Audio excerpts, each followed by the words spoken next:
Good shots. Oh, good shots. All right, this is easy cleanup. All you want to... Yep. Oh, nice. You're good. It's pretty unlikely this early in the game, but the last thing you want to happen is like some squad land like kind of close and Kumi gets like knocked. A big part of Apex is just actually just like not going down. I mean, I know that sounds obvious, but like going down is hugely detrimental when third parties are so prevalent. So I see. Is that why snipers have been more like popular these days? We always get harassed by charge rifles and stuff. Yeah, it's probably like partially people sick of like getting in close range fights and then being third party within 30 seconds and dying. So they're just like, fuck it, I'm gonna stay half the map away and shoot you with a charge rifle. That's part of it, but.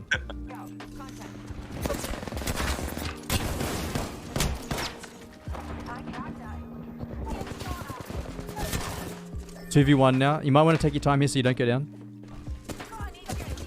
Let your teammate take the fight. Yeah, and then now you help him. You can push in with him now. Yeah, nice, nice. That's good what you did there. Because you're low, and the last thing you want to do is like swing straight in on that guy and he just like pumps you. Because you're only on like 70 HP. And then it becomes a 1v1, which is so much more risky. You did the right thing there. You just want to like stay alive, reposition, let your teammate engage, take the like focus of the enemy, and then you swing in and help him. Don't like overcommit.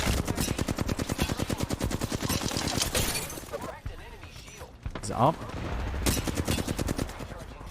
That's good. Oh. 61, that guy in the corner. So first of all, like you swung on that corner and you did a bit of damage and you saw two were there and you did the perfect thing that you needed to do, which was just not keep shooting and then move away. But then you did the wrong thing where after that you re-peeked that corner. And not only did you re-peek it, but you full swung into it, like close range, full body. And they were both still there. And so you got like double teamed and dropped super fast. You can re-peek that corner, but just you don't want to re-peek it like from a close range. You are Wraith, so like there's a potential to queue out. But I mean, Wraith's queues on such a big delay that there's a good chance you're going to take a massive amount of damage before you queue out anyway. You either swing with a teammate or you just take the long angle on the wall again, like back on that longer angle. So that if there are two people there to look at you, you kind of have a bit of space to get the fuck out. All right, so how long have you been playing Apex for, Benji? From the start of the game, I tried it out, but it's like just a casual game for me. Yeah, but we kind of got more serious in Season 7, I think, where Horizon came out, I think. All right, next question. Who's your favorite legend? Also, like, kind of who's your main? I think favorite legend and my main would be the same, which is Wraith. Okay. It's just, but it'd be nice to have like a Valk in the team to get out of like sticky situations. Well, does Sui usually play Valk? He plays like he's more of the support, so like the Pathfinder. I don't want to say his name, but he... He plays more of like the you don't want to say his name? role. Kume? He just calls it Koom. Just Koom. But Koom usually plays damage, the one who just gets in there and kills everybody like no brain. Sui is usually our support. He'll play like Bloodhound or Seer or maybe Valk.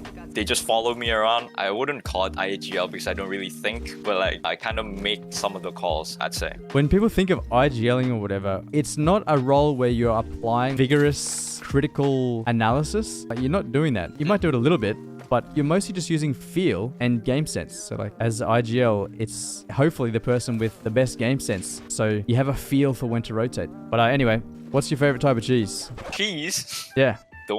Any cheese actually. Mozzarella. I like pizza. Okay, good choice. What's your favorite color? Okay. Maybe like black, clothing wise, because it's versatile. So just slap it on, just walk. And favorite guns? I'd say R301. Oh, the squad to your right. Squad to your right. I think I heard people.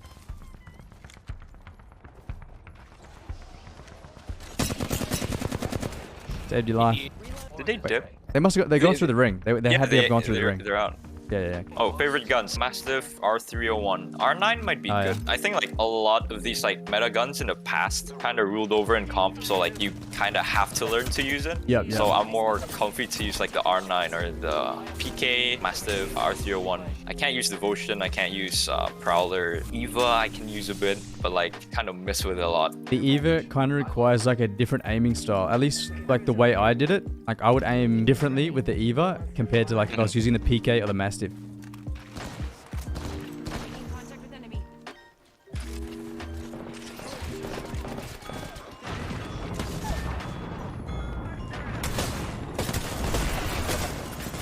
No!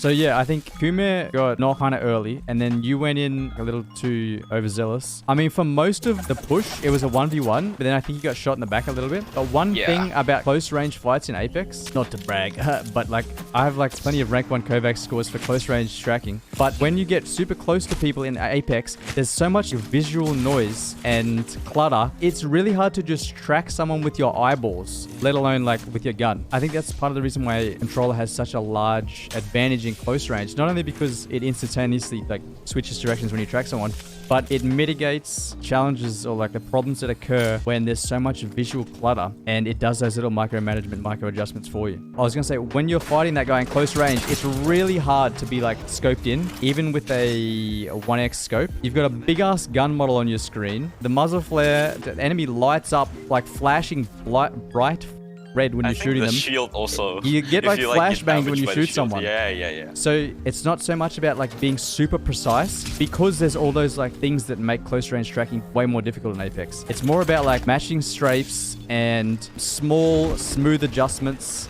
And that's another reason why it favors controllers too, because the adjustments are smooth. Whereas with a mouse, you can be like really flicky and snappy. But that's not good for close range tracking. If you watch me play Overwatch, I can just perfectly track the out of people easily. It's no problem. It's just like being Kovacs. It's easy as. But then I open Apex and it's like, oh my god, like... I think that might be more of the case with me, since like I had to kind of learn to track with Apex. No, your tracking is pretty good. It's like pretty controlled and smooth. And it's something I feel like you could easily change just to like a more controlled, smooth approach to your close range tracking. But you shouldn't try and force it, you know, because it's not always going to be the best thing to do. Sometimes you got to flick about like a madman. All right, so you guys got 1 kill. I wasn't looking at the kill feed, so I don't know what else is down, but...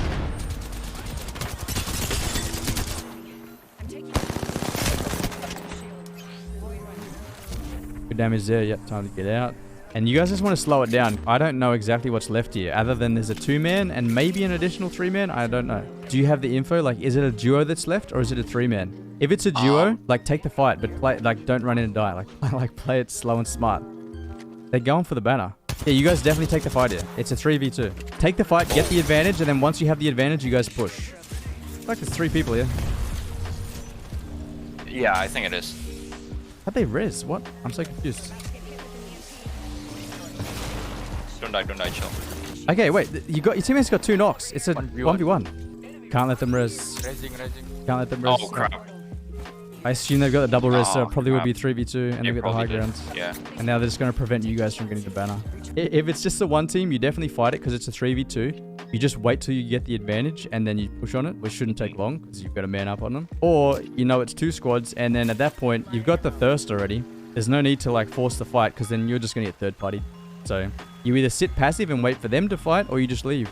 I tend to get too aggressive as well. I'll be okay with like just dying if we win the team fight, which might not be like the best mindset in a battle royale since the third party is coming everywhere. I think I find myself very deep against enemies, and like it's kind of hard to get out since I'm basically committed. Sometimes I also miss my friend's position, so they might not be there to help me or support me with the all-out push I'm going for. But I think that, yeah, that's one of the things that I have to look out for. Like, it kind of just happens in the moment. It's very spontaneous, so I kind of have to keep in the back of my mind a lot. With that fight, I don't think you made any major mistakes. It was just confusion around, is it one duo that's left, or is there a trio and a duo? Like, what's going on here? And then because of that confusion, you guys weren't sure whether like you should take the fight. So it's just a matter of like lack of information. That's why like information is so important in Apex, because the more information you have, better informed you are, the better decisions you can make. So because you guys are a duo, you don't really want to like take any fights. The enemy team's like going to realize pretty quick that there's only 2 of you. If you're going to fight anything, you want to fight a third or a fourth party, and you don't want to go in hard on it. Because Apex is so much of a team game, having a man down is like a pretty big disadvantage. Sometimes the best thing to do as a duo is to like look like you're a 3-man instead of hiding, but you just got scammed by Bloodhound, so GG. I got scanned, by the way. You got to fight this and just got to go big. Yeah.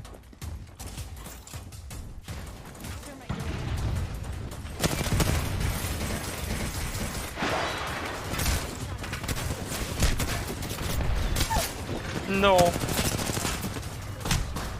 Damn, that was a really good effort. But yeah, you did pretty good damage there. You got the knock. You turned the fight into a 2v2 like pretty quick. You got the knock on the Wraith pretty quick. It's just unfortunate that Sui was looking the wrong way and got shot in the back. and then Yeah. you were out of massive shots. For the enemy team, even like high-level players do this. Like, you don't want to split up super hard because then you give the two-man the opportunity to even it up, which is what you just did. You killed the Wraith and you even it up to a 2v2. So they're basically separating themselves for us to try and make a play and pick off one of them. Yeah, exactly.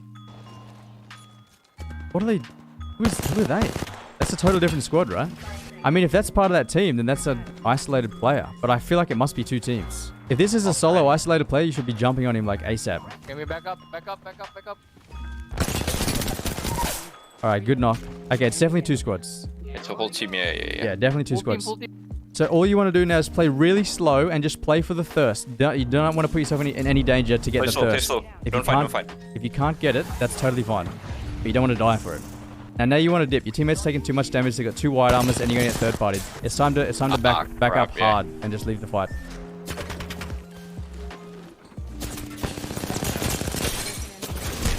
No. Crap, yeah, we got caught up in the middle there. It wasn't good.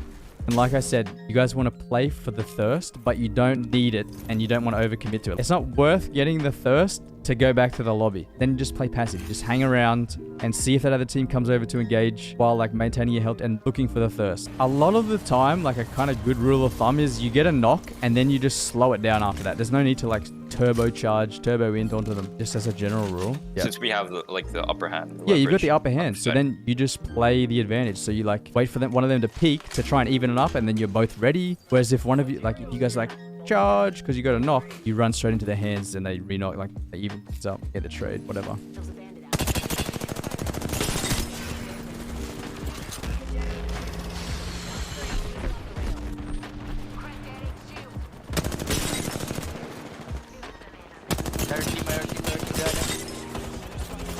You're too deep. Like, you guys had him on the back foot and you were doing good damage, but the zone is coming. Then they kind of turn the tide by putting that big damage on you, forcing you to retreat. Then your teammates weren't in good position to capitalize on, like, what you'd put out anyway, unfortunately.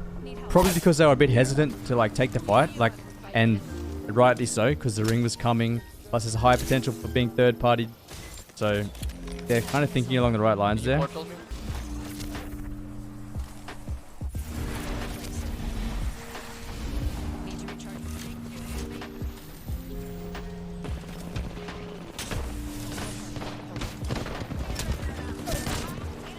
Oh no. Good massive shot, but it's super hard to win there. In that scenario, like at the very early stages of that engagement, it's like you either get a knock or you probably just dip because the ring's coming. There's a high potential for third party. Yes, you did really nice damage on them. Then that third party does happen to show up. You gotta think mentally like this is a sticky situation. We either get a knock early and we take the fight, or if our window of opportunity passes and we don't get the knock, then we just chill out and we just leave. Okay, I enjoyed it. That was good fun. Oi, if you enjoyed that video, watch this next one. And don't forget to follow on Twitch, links in the description. I'll see you there.